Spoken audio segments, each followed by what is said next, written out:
Panorama TVC está de volta. Desde 2007, a ONU, a Organização das Nações Unidas, estabeleceu o 2 de abril como Dia Mundial de Conscientização sobre o Autismo. Por ser um tema complexo e ainda desconhecido por muita gente, os debates sobre o transtorno do espectro autista acabam se espalhando por todo o mês. Para falar sobre o TEA, eu recebo aqui no estúdio da TV Câmara, a cantora Livon, que é do coletivo Autista Rio Preto. Livon, muito obrigado pela sua participação. Tem muita coisa para falar, né? É um assunto bastante complexo, né? Sem dúvida nenhuma. Eu agradeço a TV Câmara pelo convite. E vamos bater um papo, então, sobre autismo. Ô, Livon, se a gente entrar no Google, uma definição rápida, a gente falar o que é autismo, a gente encontra o seguinte: o autismo é uma condição de saúde que atinge o desenvolvimento neurológico e que prejudica a organização de pensamentos, sentimentos e emoções. 12 ou 13 palavras, parece uma coisa muito simples a ser definida. Na página do coletivo, existe uma postagem que chama O Grande Mistério do Autismo. É muito maior do que possa parecer, não é? É muito complexo porque o transtorno do neurodesenvolvimento, ele envolve alterações em aspectos centrais, né? De como a gente percebe o mundo, de como a gente se comunica, de como a gente se organiza, de como a gente participa dos espaços sociais. Então, assim, a gente pode até definir de uma maneira sucinta, mas a vivência não é nada sucinta. A vivência, ela perpassa por muita complexidade mesmo, né? São muitos aspectos que acabam interferindo aí, como que a gente pode ter a nossa participação social.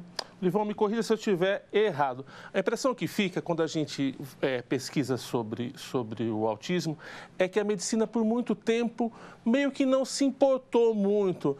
Criou-se um grande guarda-chuva, né? Colocou tudo aquilo que era meio duvidoso, que não se sabia, que o laudo estava um pouco inconclusivo, colocou debaixo desse grande guarda-chuva. Mas a gente sabe que essa grande diversidade, por fim, pode até acabar atrapalhando nas organizações mesmo, para lutar por direitos, para lutar por melhores condições. Como é que essa falsa percepção, ou essa percepção um pouco duvidosa do atípico, atrapalha na coletividade? Se a gente for pegar, eu vou tentar organizar Sim. A minha resposta de forma cronológica, né? Igual você mesmo disse. O entendimento sobre o autismo, mesmo pela comunidade médica, pela comunidade especialista, ele é um entendimento relativamente recente na nossa história, né? Então, assim, ao passo que foram aumentando as tecnologias e a demanda social por entender desse transtorno, a gente foi aprimorando as questões dos critérios de diagnóstico e também, consequentemente, as lutas por inclusão. Porque, veja só, antigamente, e o que se relaciona com essa informação que eu vou passar são muitos fatores, mas antigamente a gente tinha uma prevalência de 1 a cada 150, Perfeito. né? Então, a demanda até por estudos, ela era uma demanda, era considerado mais rara, era uma demanda menos urgente, né? Então, como a gente se organiza enquanto sociedade, a questão da demanda, ela contribui muito para motivar estudos, pesquisas e etc e tal, né? Então, foi caminhando simultaneamente, né? O estudo daquela demanda que antes era muito menos frequente na nossa população e, ao passo que essa demanda foi aumentando, foi-se, então, aumentando o interesse de pesquisa, foi-se, então, aumentando a compreensão daquilo e foi conseguindo discriminar o que seria, então, o transtorno do espectro autista, o que seria outros transtornos associados a outras síndromes, o que seria, então, transtornos que acontecem simultaneamente. Perfeito. Porque também é muito comum, né? Então, hoje, a gente já tem um caminho um pouco mais esclarecido em relação a essas questões médicas e etc e tal. Então, a gente fechou aí no transtorno do espectro autista porque conseguimos identificar certa semelhança nos padrões de comportamento que vem transtorno do neurodesenvolvimento, mas também compreendemos que essa semelhança se manifesta de forma muito variada dentro do próprio espectro. E o coletivo, no caso do Coletivo Autista Rio Preto, como é que ela surgiu? A página do Instagram é o @coletivo Autista Rio Preto. Hoje já está com mais de 700 seguidores. Qual que é o perfil? Como é que ele surgiu e qual que é o perfil? Você é fundadora dessa página específica, desse grupo específico, é isso? Isso. Eu com uma amiga minha que é aqui de Rio Preto também, que é a Sinara. Inclusive, a Sinara, ela é autista e tem uma síndrome rara. Perfeito. De Ehlers-Danlos, e é difícil de pronunciar, mas surgiu da gente. A gente começou a se conectar, e aí ela descobriu que eu tinha o diagnóstico de autismo e ela também teve um diagnóstico tardio, e a gente começou a desenvolver, a perceber a necessidade de conseguir conversar com mais pessoas que estavam entrando dentro dessa realidade, né? Porque, por exemplo, no meu caso, eu tive um diagnóstico tardio porque eu não tive o atraso da fala. Eu não tive questões muito, vamos dizer assim, muito características da inclusão escolar, né? Que geralmente são os pontos que levam a um diagnóstico precoce, né? Eu tinha queixas escolares, mas não a ponto de achar que era algo que não daria para ser corrigido naquele sistema de educação mais bruto de antigamente, né? Então, surgiu da demanda do diagnóstico tardio mesmo, coletivo, como, né? Como é que você, no seu caso específico, você sentiu que poderia ser esse caminho, que você se aprofundou nisso e foi atrás de um diagnóstico nesse caso? No meu caso, foi porque eu tive 2 filhos e o meu filho mais novo já teve um atraso significativo da fala. Entendi. Ele é autista nível 2 de suporte, que a gente chama hoje. Então, a partir do diagnóstico dele, que veio... Você se identificou ali em algumas coisas. E não imediatamente, pelo fato de eu ser mulher e as características da infância da mulher, elas não são iguais a dos meninos. Perfeito. E os estudos foram feitos mais preponderantemente na população masculina. Então, o interesse restrito manifestado, sei lá, por carrinhos e empilhar carrinhos, na menina, às vezes, é a organização da casa da boneca, que não parece estranho. Entendi. Né? Soa socialmente aceitável, Exato. né? Exato. Então, isso acaba lentificando o diagnóstico da maioria das meninas. Então, eu comecei a identificar mais consistentemente as características, porque quando eu comecei a estudar a adolescência, então eu me esgotei de estudar a infância, eu hiperfoquei nesse assunto para ajudar ele, para batalhar por inclusão social, pensando nele, ainda me reconhecendo apenas no grupo de mães de autistas, e depois que eu fui aprofundando os meus estudos, eu vi que havia muitas dessas características que eu estaria enquadrada também, né? E o meu atual companheiro que motivou que eu fosse buscar, porque ele estava tendo um trabalho muito grande em lidar comigo. Olivão, vou passar alguns dados aqui para o pessoal de casa e para exemplificar a nossa conversa. Isso aqui são dados recentes, quentinhos da Fundação SEAD, que diz respeito à população do estado de São Paulo, uma pesquisa grande que eles fizeram, só para o pessoal de casa saber o quanto esse tema do autismo faz parte do cotidiano das pessoas, está cada vez mais fazendo parte. A maioria da população do estado, 57%, declarou conhecer ou ter alguém na sua casa que tem o transtorno do espectro autista. 15% afirmaram que existe alguém diagnosticado já dentro da sua residência, na sua família. Quer dizer, uma prevalência bastante grande. Entre as pessoas com diagnóstico declarado, 57% que responderam a pergunta têm até 12 anos.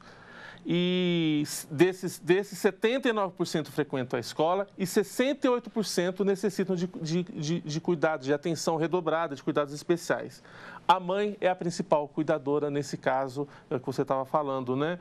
E são dados que a gente tem muito recente. Queria te perguntar uma coisa. Quando a gente pesquisa e quando a gente começa a escutar os relatos, muitas vezes os pais de autistas ou o próprio autista que é diagnosticado, eles dizem que experimentam uma sensação, quase que um relaxamento, uma emoção, que pode parecer para quem está de fora que a pessoa está comemorando, nossa, está comemorando o diagnóstico, mas é porque finalmente ela consegue fechar o que está acontecendo, entender o que está acontecendo com ela. É isso? Essa sensação, essa emoção de conseguir fechar um laudo? Veja só, eu vou dar uma visão que foi refletida por mim, né? A gente, ao longo da nossa história, né? A gente foi uma criança com autismo, independente de ter tido ou não um diagnóstico. Diagnosticado, né? A gente tinha aquelas características fez parte das nossas estratégias de adaptação no meio ambiente. Diante disso, é impossível que não decorram alguns rótulos. Por mais que não tenha o nome de TEA, ou o nome de autismo, ou o nome científico para aqueles comportamentos, são outros rótulos que acabam perpassando. E, sim, na maioria das vezes, não são rótulos agradáveis de se ouvir a respeito de você. Então, eu acho que para nós que tivemos o diagnóstico na vida adulta, é um alívio de saber que aquela dificuldade que a gente encontrou para se adaptar, ou até para se conectar, ou até para se sentir pertencente, né? Por mais que muitos dos adultos, dos diagnósticos tardios, não tinha necessariamente um prejuízo de fala, sim, mas isso não impede de que a gente tivesse uma dificuldade de se sentir pertencente, de socializar, né? E o que isso traz para a gente, né? Traz lacunas sobre a nossa habilidade de ser humano no mundo, traz grandes abalos à nossa autoestima e traz também, assim, um grande caminho escuro de o que eu posso fazer para eu compreender de que forma eu me adapto melhor. E, enfim, quando a gente tem acesso a um diagnóstico, além da gente conseguir desvalidar alguns rótulos doloridos que foram designados à nossa pessoa, a gente consegue falar assim, não era bem assim, não era uma preguiça, não era uma teimosia, não era porque eu era explosivo ou irritado. Ou apenas timidez, ou né? Ou apenas timidez. Aí, a variedade de características dão jus ao nome espectro no TEA, né? Mas a gente começa a perceber que isso tem uma explicação e melhor ainda, né? Posso falar pelo meu caso. Para mim, o maior impacto foi poder olhar para essas questões comportamentais que me traziam rótulos, prejuízos, julgamentos e entender de que forma eu posso pensar sobre eles. Só que agora não é mais um caminho escuro. É um caminho mais claro que eu sei dar nome. Então, eu sei perceber quando eu estou para ter uma crise e consigo conter para que não tenha uma crise em público que vai gerar prejuízos sociais, julgamentos, dúvidas sobre a minha capacidade de estar em sociedade. E isso é só um dos exemplos, né? Então, o diagnóstico, mesmo que tardio, ele ainda traz um impacto muito positivo para o indivíduo e para o caminho de se adaptar mesmo a uma sociedade que não foi construída sobre a lógica do autismo, né? A gente sabe que cada caso é um caso, cada família é uma família, cada pessoa reage de uma forma diferente. Mas a gente tem mecanismos, tem meios que a experiência de quem veio na frente acaba ajudando. Para uma família que acabou de receber o diagnóstico de um parente, de um filho, ou alguém que recebeu um diagnóstico próprio, essa hora, como é que é fazer essa afirmação? Muita gente às vezes pode pensar que, não, vou esconder, ou vou segurar um pouco. Como é que é essa adaptação? No teu caso, como é que foi? Você já chamou amigos, família, você já dividiu com as pessoas, ou você quis primeiro ter um momento só seu, para você entender o que estava acontecendo, para depois abrir para a sociedade? Como é que é esse caminho?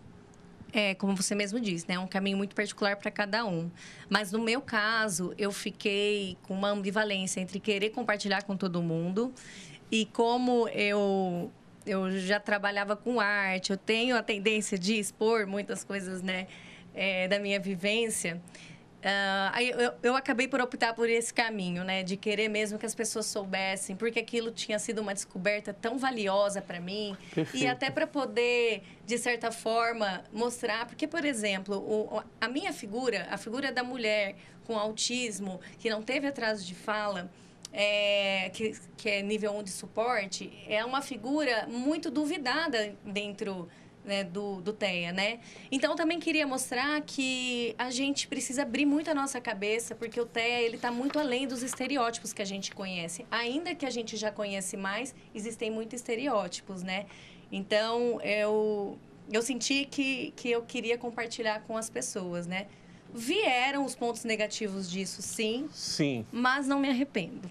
Só para constar aqui, o tema um dos temas da campanha desse ano de 2024 é cor, que busca derrubar o estereótipo que os indivíduos autistas levam vidas restritas ou vidas mais desprovidas de dinamismo. Você, mãe, cantora, se tu está terminando psicologia, né, tem uma vida bastante agitada. E hoje veio, para a gente encerrar nosso papo, com um cordãozinho que eu gostaria que o pessoal lá de casa prestasse atenção. Explica para o pessoal de casa o que significa esse cordão e qual que é a importância dele. Esse cordão é um cordão de identificação do TEA, e a importância dele é justamente trazer a visibilidade e, associada com a educação das pessoas em relação ao que é o transtorno, poder ter mais acessibilidade e inclusão na nossa sociedade, né? Então, por exemplo, as pessoas, como o autismo ele é uma deficiência invisível, Perfeito. Existe um outro cordão também, que é o do girassol, que representa as deficiências invisíveis de forma geral, né? Mas como é uma deficiência invisível, muitas das vezes não é visível quais são os suportes que a gente precisa. Perfeito. Então, esse cordão ajuda em viabilizar isso daí, né? E você falou um negócio muito interessante que, se você me permitir, eu gostaria de fazer uma colocação em relação a isso, né? Que eu tenho uma vida bem agitada, né? E é muito importante reconhecer que eu tenho acesso aos lugares que eu tenho acesso hoje, porque eu tenho suporte, eu tive acesso à educação, eu tive, Perfeito. Querendo ou não, uma família que, por mais que não tinha um diagnóstico, pôde se adaptar e me trazer ajudas como psicoterapia de longo prazo, que, apesar de não ter o diagnóstico, eu tive acesso ao longo da minha vida, e entre outras questões, e que me fizeram ir me organizando enquanto indivíduo aos trancos e barrancos, né? E toda pessoa com autismo, e não só as pessoas nível 1 de autistas, também poderiam ter acesso a esse dinamismo. Só que as barreiras, elas ficam mais brutas, mais consolidadas, quando a gente tem, por exemplo, um autista com um prejuízo de linguagem. A linguagem é uma ferramenta nossa, então eu tenho a linguagem que faz com que eu precise de menos suporte do que, por um exemplo, meu filho, que já tem um prejuízo de linguagem. Então, ele necessita de mais suporte para poder se pôr enquanto indivíduo na sociedade e desenvolver suas potencialidades que ele tem. Então, eu acho que esse é a grande chave de entender o TEA, assim, né? Que, por mais que existem esses níveis diferentes de suporte, diz mais respeito ao suporte para que a gente se desenvolva do que um autismo de alto ou baixo funcionamento, por um exemplo. É mais relacionado ao que a gente, quanto sociedade, pode fazer mesmo. Perfeito. Ó, gente, a gente só deu um gostinho só das possibilidades que você vai encontrar de serviço e de esclarecimento lá no coletivo. Livon, para a gente encerrar, deixa o endereço da sua página e convido o pessoal para trocar uma ideia com você via as redes sociais, marcar palestras, bate-papos e tudo mais. Bom, para quem quiser conhecer o nosso trabalho via o Coletivo Autista de Rio Preto, é só acessar no Instagram, @Coletivo Autista Rio Preto. E também pode seguir nas minhas redes. Eu sou cantora e compositora, @Livon.oficial. Estou à disposição para o que eu puder contribuir aí nesse mês de conscientização e no ano inteiro.